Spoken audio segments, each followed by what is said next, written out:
Shalom, selamat pagi, kembali dengan saya Damaris Bana. Saya ingin menyampaikan materi tentang tokoh-tokoh dan pakar-pakar pendidik yang telah membangun di Indonesia, ternama yang memiliki pengaruh dalam berkembangnya pendidikan anak usia dini Indonesia. 1. Martin Luther.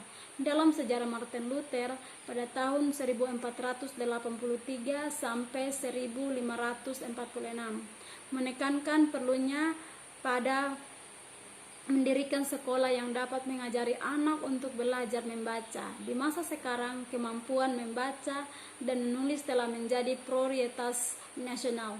Hal ini merupakan buah dari kontribusi Martin Luther yang menganggap bahwa pentingnya memastikan semua anak mampu membaca dan belajar bahasa ibu mereka sendiri.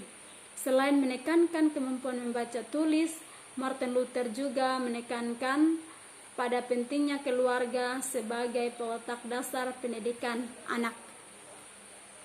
John Ammius Comenius memiliki keyakinan bahwa pendidikan sangat perlu dimulai sejak usia dini karena tanaman mudah dapat ditanam, dicangkok, dipangkas, dan dibentuk.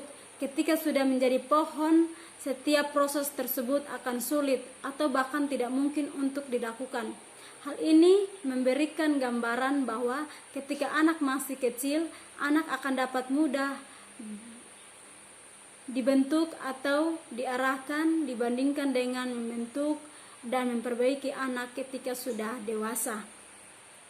John Locke pada tahun 1632 sampai 1704 merupakan seorang tokoh yang telah banyak dikenal berkat teorinya yang berkaitan dengan anak usia dini, yaitu pemikirannya tentang anak bagaikan kertas putih. Melalui pemikirannya tersebut, John Locke bermaksud untuk menyatakan bahwa lingkungan dan pengalaman pada dasarnya akan membentuk pikiran. Perkembangan berasal dari stimulasi yang diberikan pada anak oleh orang tua dan pengasuh sebagai lingkungan terdekat anak melalui pengalaman-pengalaman yang mereka dapatkan.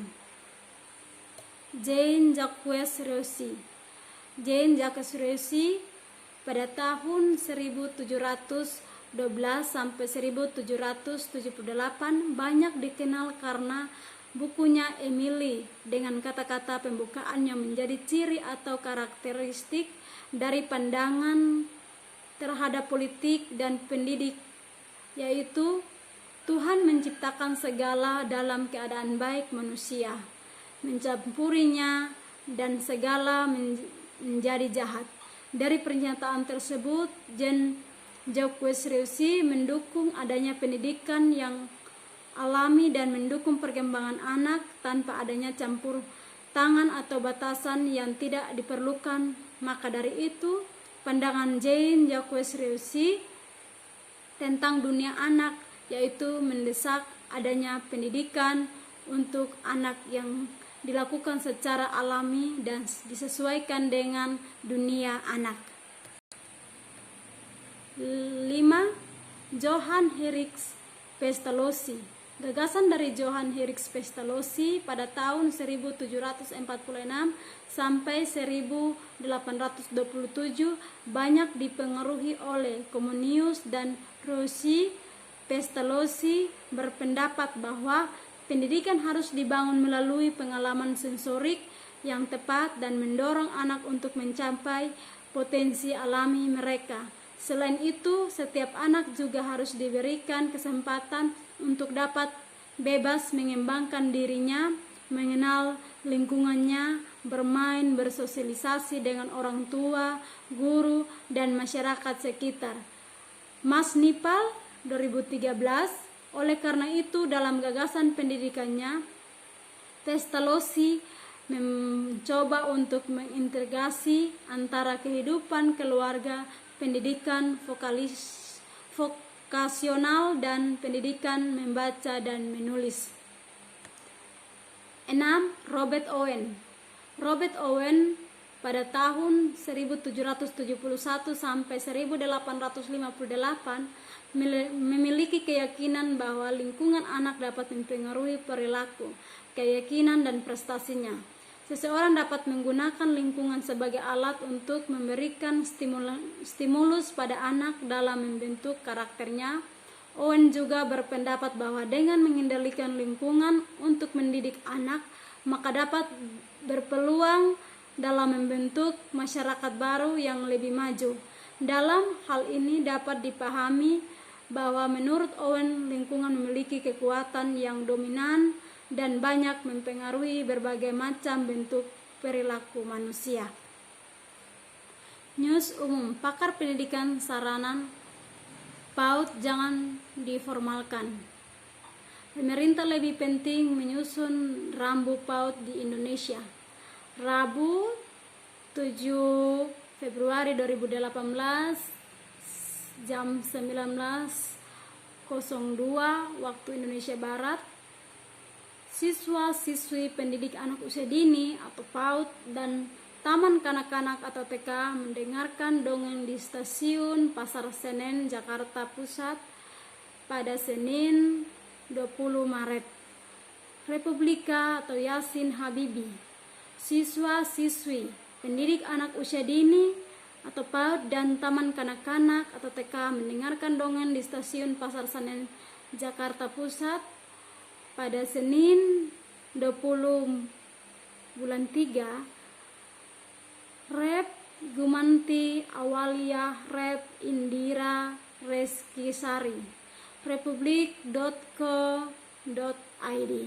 Depok, pakar pendidikan Arif Rahmat menyarankan agar pendidikan anak usia dini atau PAUD jangan diformalkan atau diwajibkan, karena menurut dia banyak sekali anak berusia dini di bawah 5 tahun yang didikan oleh orang tuanya di rumah. Artinya jangan sampai ada aturan anak yang diterima di SD harus lulus di PAUD dulu. Banyak sekali anak usia dini di bawah 5 tahun dididik oleh orang tuanya karena mereka memang mampu secara ekonomi dan fasilitas di rumah, kata Arif usai kegiatan Rembuk Nasional Pendidikan dan Kebudayaan di Depok, Rabu 7/2. Menurut dia, fungsi pemerintah pusat cukup memberikan rambu-rambu atau arahan kepada setiap PAUD di seluruh Indonesia, misalnya arahan terkait cara membuka program PAUD atau penyamaan persepsi terkaitan hasil pendidikan di PAUD. Cukup arahan saja, tetapi jangan sampai juga diatur mekanismenya seperti SD atau SMP yang diatur mata pelajaran itu. Tetapi bagaimana PAUD di seluruh Indonesia dapat menanamkan potensi spiritual, emosional, jasmani, sosial, dan intelektual, tegas dia.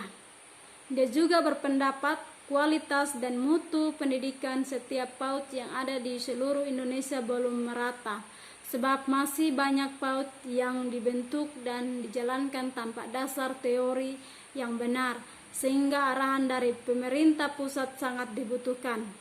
Kementerian Pendidikan dan Kebudayaan berencana menyusun aturan yang mewajibkan sekolah pra-SD atau PAUD selama 1 tahun bagi seluruh anak di Indonesia. Rencananya kebijakan tersebut akan dituangkan dalam Permendikbud. Tetapi ini belum kami susun, masih rencana, jadi belum tahu bentuk hasil akhir seperti apa. Apakah nanti sifat wajibnya itu harus dibuktikan dengan ijazah atau imbauan saja, kata Direktur Jenderal PAUD dan Pendidikan Masyarakat Kemendikbud Haris Iskandar pada kegiatan Rembuk Nasional Pendidikan dan Kebudayaan. Sekian penyampaian materi dari saya ucapkan terima kasih untuk kita semua. Jangan lupa like, komen, dan subscribe.